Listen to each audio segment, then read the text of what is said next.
نحمده ونصلي على رسوله الكريم أما بعد فأعوذ بالله من الشيطان الرجيم بسم الله الرحمن الرحيم وأنتم عاكفون في المساجد صدق الله العظيم.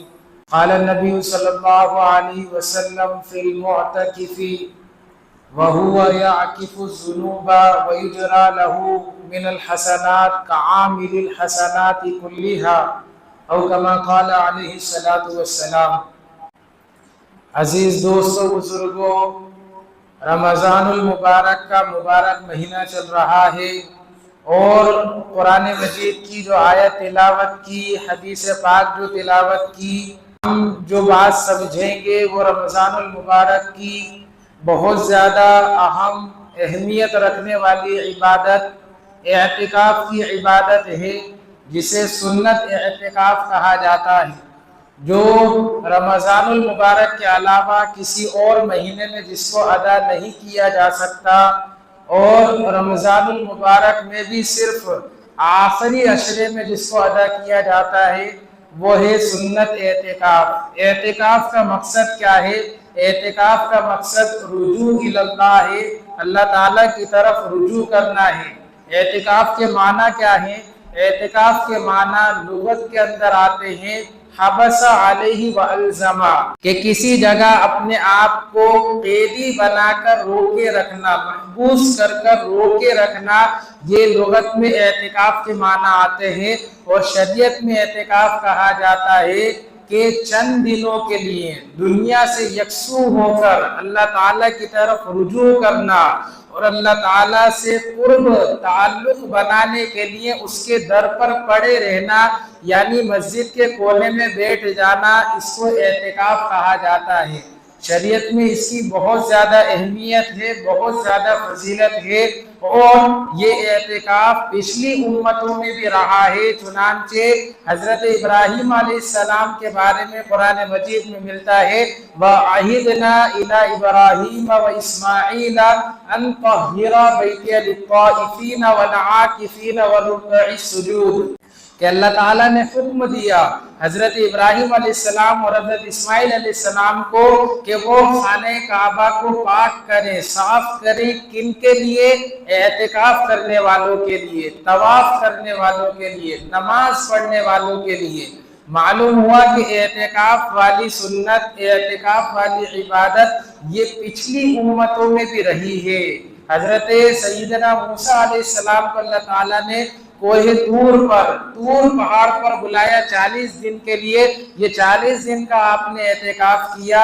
معلوم ہوا کہ اعتکاف پچھلی امتوں میں بھی تھا، اور نبی کریم صلی اللہ علیہ وسلم نبوت ملنے سے پہلے جو غار حرا میں جایا کرتے تھے، 4 دن 5 دن جو آپ بیٹھا کرتے تھے اور مختصر سا توشہ لے کر جایا کرتے تھے اور دنوں رات وہی تنہائیوں میں آپ گزارا کرتے تھے، یہ اعتکاف ہی کی ایک شکل تھی. پھر نبوت مل جانے کے بعد جب آپ نے ہجرت فرمائی ہے تو مدینہ منورہ پہنچنے کے بعد پابندی سے نبی کریم صلی اللہ علیہ وسلم نے اعتکاف کیا ہے. آپ نے پورے مہینے کا بھی اعتکاف کیا ہے، 20 دن کا بھی اعتکاف کیا ہے، اور 10 دن کا بھی اعتکاف کیا ہے. چنانچہ اگر کوئی شخص پورے مہینے کا اعتکاف کرتا ہے تو اس کے لیے یہ بھی جائز ہے، وہ پورے مہینے کا بھی اعتکاف کر سکتا ہے.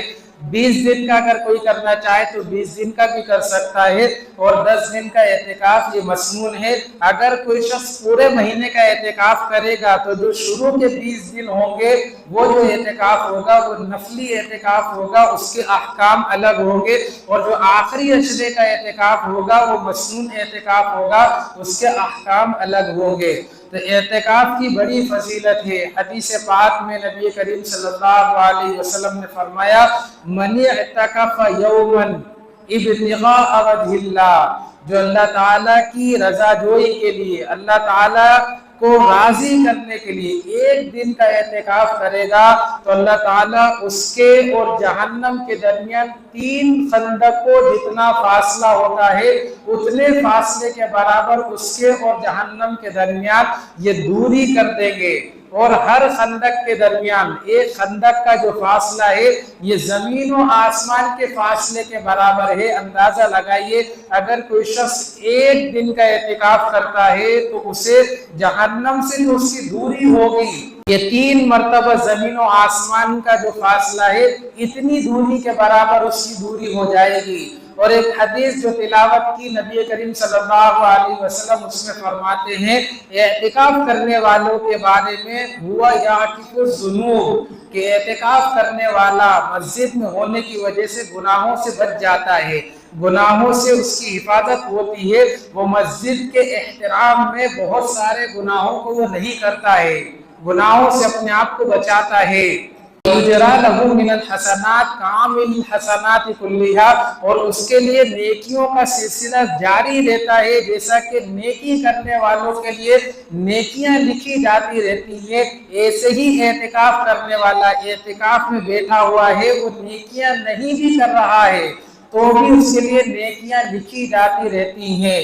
اس حدیث کے تحت مولانا منظور نعمانی رحمت اللہ علیہ جو ہندوستان کے بڑے عالم گزرے ہیں وہ فرماتے ہیں کہ اعتکاف کرنے والا بہت ساری نیکیاں تو کرتا ہی ہے، وہ تلاوت تو کرتا ہے، نمازیں پڑھتا ہے، روزے رکھتا ہے، ذکر و اذکار کرتا ہے، لیکن بہت ساری ایسی عبادتیں ہیں جو اعتکاف میں ہونے کی وجہ سے وہ ان عبادتوں کو، ان نیکیوں کو وہ نہیں کر پاتا۔ مثال کے طور پر عیادت کرنا، کوئی بیمار ہو گیا تو اس کے مزاج پرسی کے لیے، اس کی طبیعت معلوم کرنے کے لیے اب وہ نہیں جا سکتا۔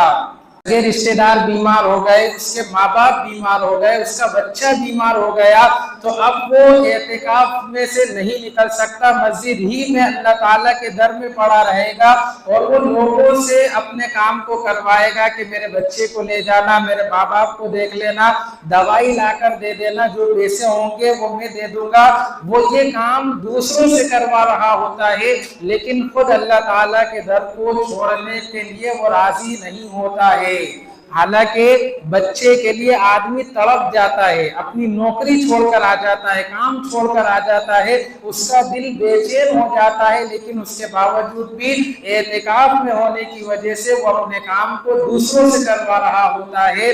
تو اسی کے بارے میں کہا گیا ہے کہ عیادت وہ نہیں کر پا رہا ہے، مزاج پرسی وہ نہیں کر پا رہا ہے، اس کے باوجود مزاج پرسی کا جو ثواب ہے، عیادت کا جو ثواب ہے وہ اس کے نامہ اعمال میں لکھا جائے گا۔ عیادت کا کیا ثواب ہے؟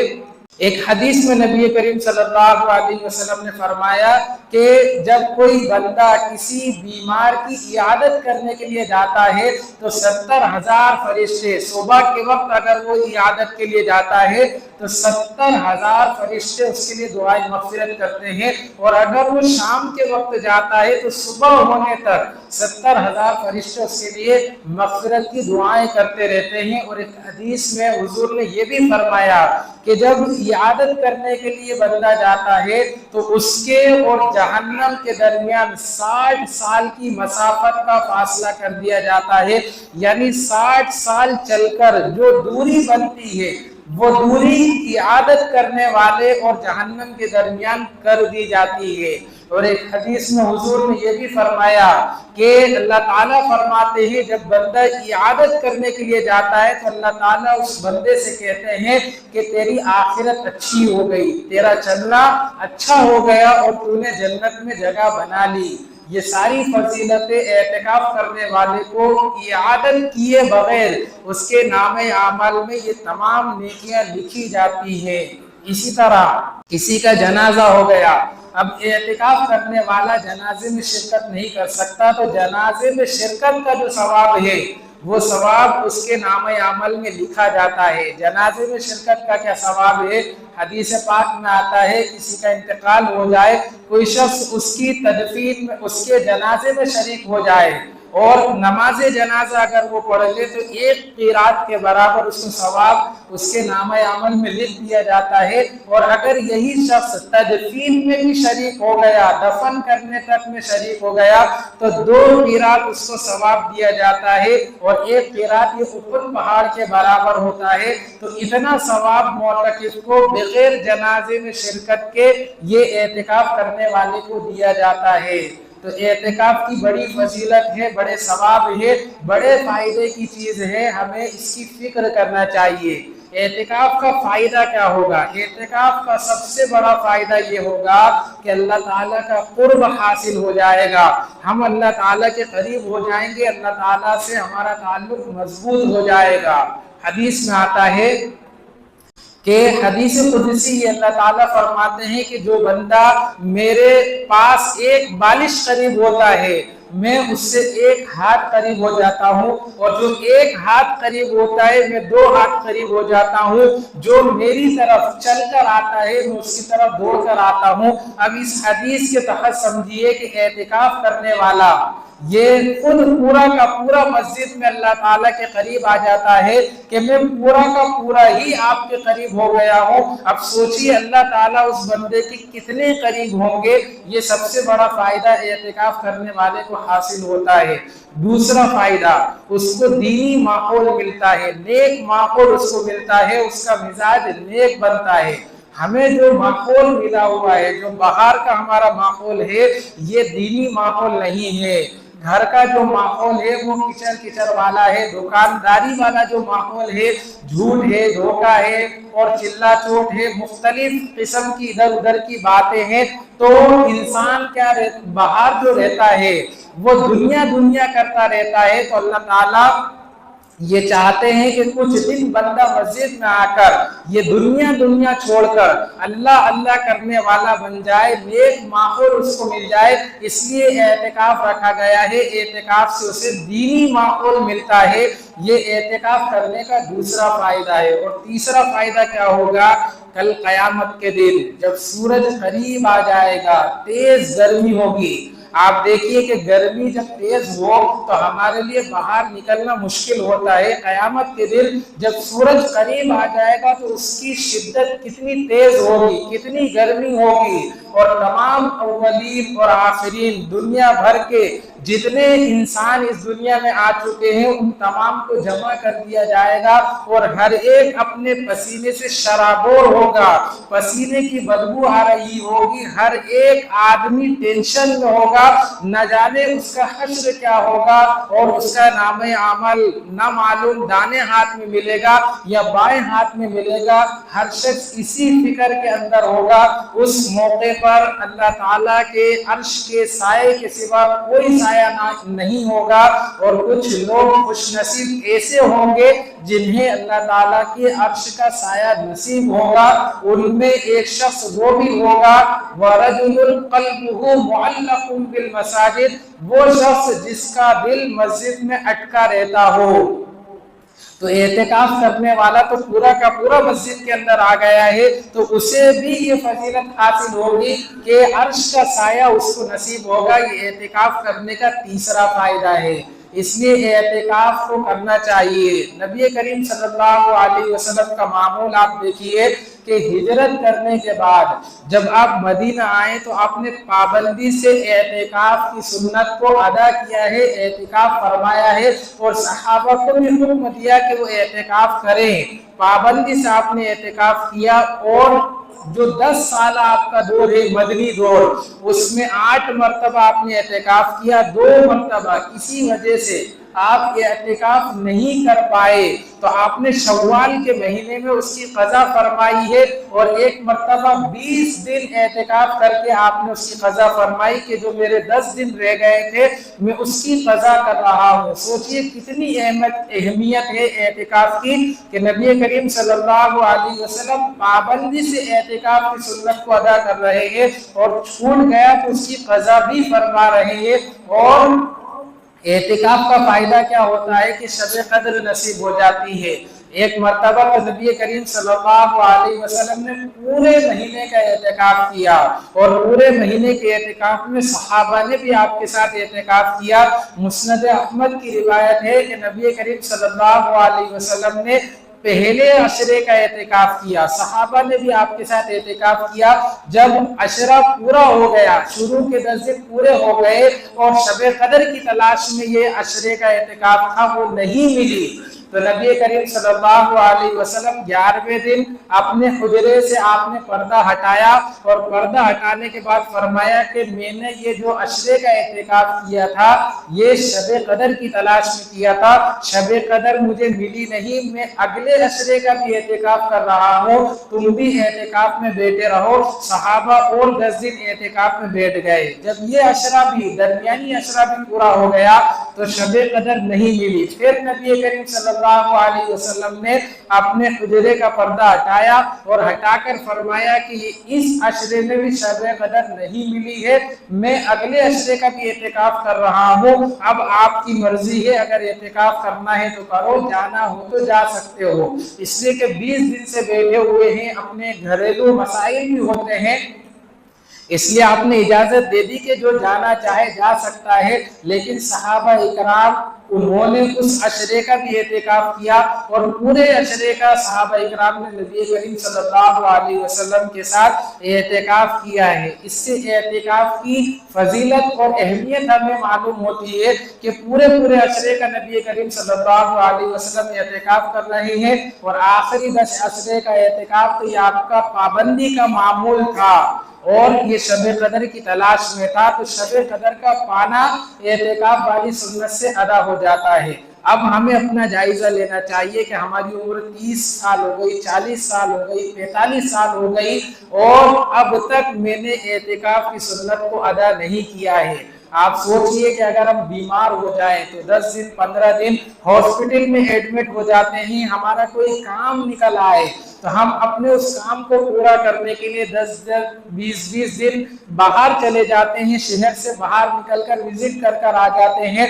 کہنے کا مطلب یہ ہے کہ دنیاوی کاموں کے لیے ہم اپنے گھر چھوڑنے کو تیار ہو جاتے ہیں، لیکن دینی کام کے لیے ہم سے اپنا گھر نہیں چھوٹتا، اپنے کام نہیں چھوٹتے، اپنی دکانداری نہیں چھوٹتی۔ ہمیں اس کی اہمیت کو سمجھنا چاہیے۔ دراصل عشق کی محبت کی بات ہے، اگر جس کو اللہ تعالیٰ سے عشق ہوگا، محبت ہوگی، تو اس کے لیے یہ 10 دن گزارنا آسان ہوگا۔ اگر عشق اور محبت نہیں ہے تو اس کے لیے 10 دن گزارنا مشکل ہوگا۔ انسان کو لیلا سے محبت ہوتی ہے تو وہ اس کے لیے گھنٹوں انتظار کرتا ہے۔ موبائل سے اگر اس نے ایک میسج کر دیا تو جب تک ریپلائی نہیں آئے گا وہ بے چین اور پریشان رہے گا، موبائل بار بار اٹھا کر دیکھے گا کہ کیا وجہ ہے، ریپلائی نہیں آ رہا ہے، وہ پریشان ہو جائے گا۔